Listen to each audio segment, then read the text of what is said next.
G'day, Michael here. There's been quite a bit of discussion in the various groups on Facebook about, there always comes up, which slice is the best, and yeah, that seems to be the eternal one. It's like, which computer's the best, which operating system's the best, which car brand is the best. There's no sort of real solid answer to any of those sorts of questions. They just, they end up creating arguments over nothing. So I touched on this subject before. I did a video recently, a bit ad hoc, but you can see still, even with the latest Cura download, now let's just check the about. Cura 3.5.0, today's date is the 5th of October 2017, so it's at this moment the newest I could get. I haven't got anything enabled for thin walls. Avoid printed parts when travelling, so that hasn't been enabled. So I've done nothing particularly to inspire the program to generate a lot of this motion here. The dark blue shows the travel. If you look at this area here, you can enable which parts get displayed. I'm just going to turn off show infill and show shell. So that's actually all travel. That's just travel movement. That is not active printing, and there's a lot of it. Now, one thing I do like, funny enough, Cura displays this, Slic3r does not. Slic3r's display shows you just actual print tracks, so you are unable to see how much motion you're generating, whereas Cura actually enables you to see it. But Cura also is the one that generates the most of that travel. It's quite surprising how much more it generates. Now let's just have a look in the real world application. Is it this one? No. Oh, something's wrong. Some weirdness happening. Disconnected from my server. Still printing, so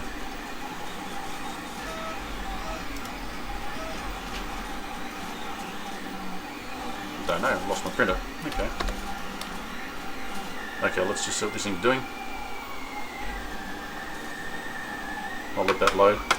Alright, so here I have the Delta printer. I'm showing you the G-code view because it shows you here the black is the printed area and the green is the non-active or inactive travel. And you can see there's almost none of it. I'll let it do the infill so you can see how much it generates on the infill. There's a little bit generated as it jumps around, but it's a very small percentage. You see there's quite a minimal amount there, so I'll just let it run through this layer.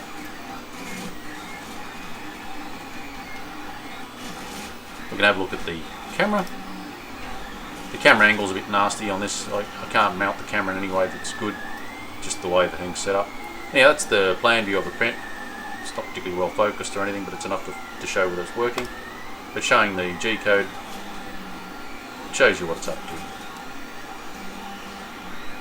Okay, so you can see that works rather well. Slic3r here generated that file. I've got the left hand screen here shows me the slicing software, and the right hand screen shows me the Octoprint. Now let's see what the other printer's doing.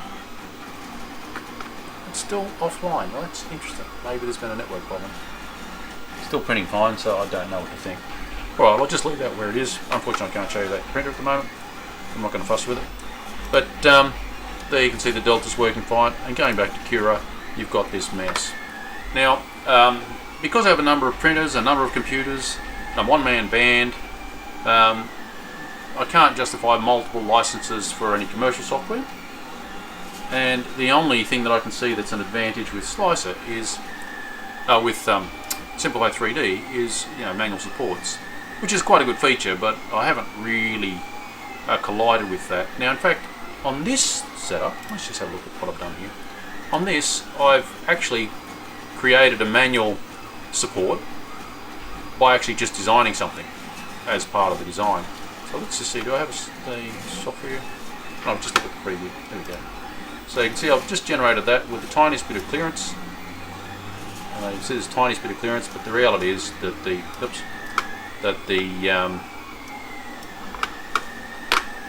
print ends up making some contact. So it's like 0.1 of a mil clearance in there, but it's enough to generate something I can break out later. So that's working fine as a print. So you can actually do custom supports by actually creating just a part in the design. So that's a good workaround for your slicing software. If you can't get manual supports, you can just create something in your design software. And that's how I've chosen to work around that, and that works rather well. Funny enough, this, zoom out, wait, please.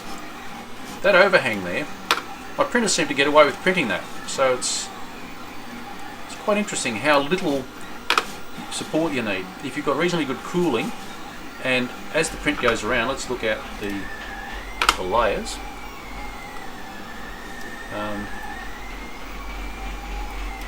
This crazy flat angle does not need support because the printers, as they print them, kind of just stretch them around, so long as the layers are thin enough. And I found a very useful tool in Slic3r, and I know the other machines, the other programs have it as well.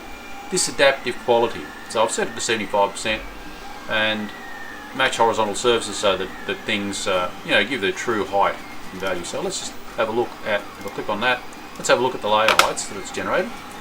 Down near the bottom it's generated the full thickness, and then it goes thinner. That obviously is where it's going up. Let's just rotate around. That's obviously where it's going through that very flat angle. It's producing 0.15 of a millimetre layer thickness. And as it gets more and more vertical, so that prints are actually simple, it creates greater layer thicknesses. Like this one here is 0.24 millimetres.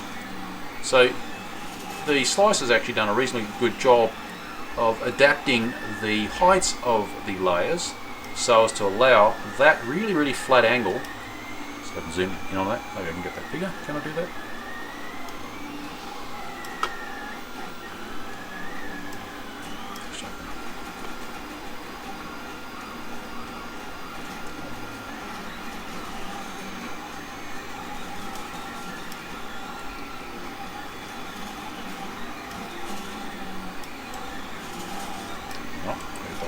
There we go, that's the one. So if you go down through the layers, I'll zoom in a bit further.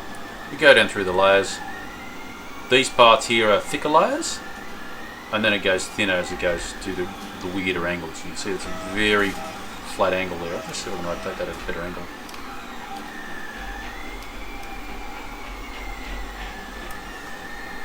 Okay, well done. That seems to print okay, which is I'm quite impressed about that. Trying to zoom in for you guys, but it's not that easy to show all this. I hope this records reasonably well. Alright, so that really flat overhang seems to work fine, but the converse on the top, where it's got the tunnel, that needs support. So long as you give it a reasonable opportunity to stretch between the two. I'm expecting some sort of go on.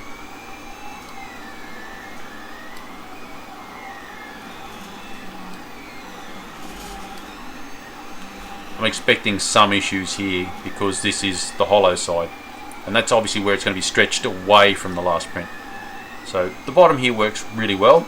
The overhang, I've yet to see how well this prints. The printer's about here. The high printer's about here, which is a Cartesian printer. It's about at this level at the moment. I was hoping to show you that, but it's apparently not working.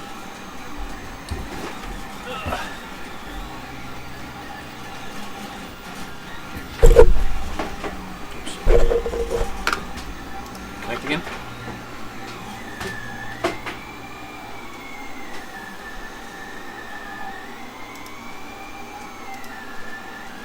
Oh, we're up online. Okay. That might take a while to load. We'll see how that takes, how that goes. Oh, no, it's rendering. Good.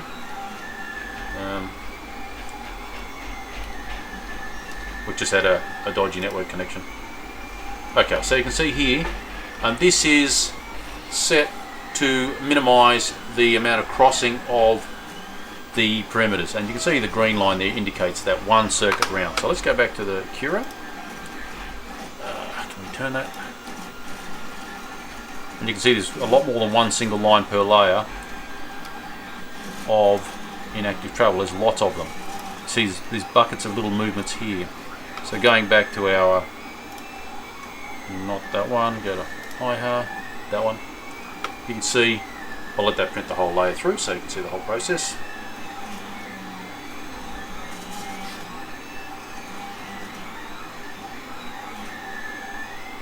Actually, I might put that on the same desktop. Let's just move that along. Same desktop. Okay, so close that.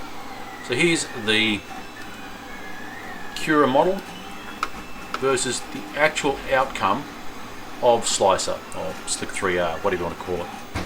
So there's quite a difference between those two.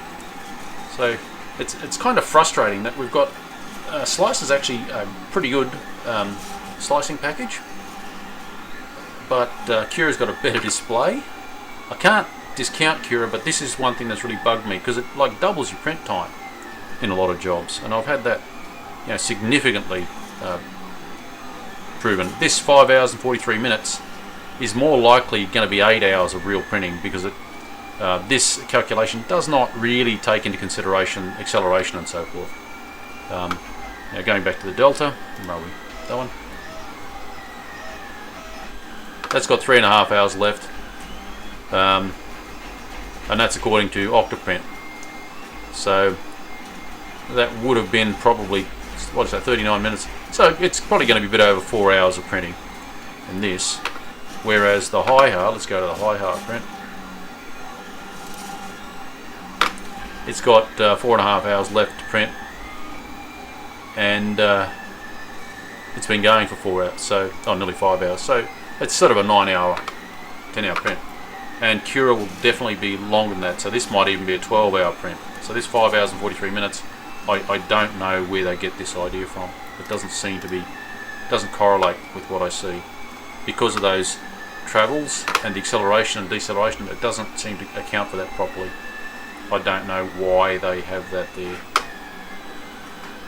I guess they can't take into consideration every different printer, how they work. Yeah. In any case, that's that.